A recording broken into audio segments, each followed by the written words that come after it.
I'm just checking in.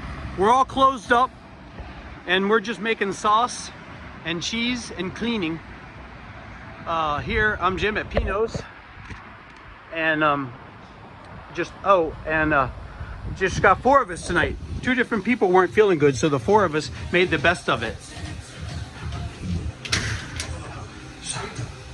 Everybody's cleaning up.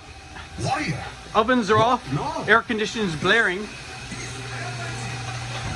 What's happening here? So Leila is from Kazakhstan. She's doing cheese. Say hi, Leila. Hi, say Hey. Mama. Hey, mama!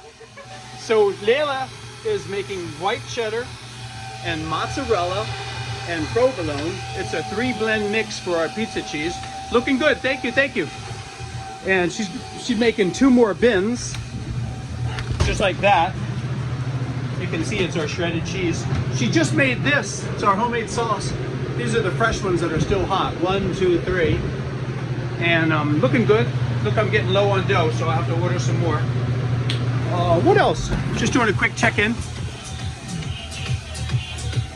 Okay, guys, signing out for the moment. Bye.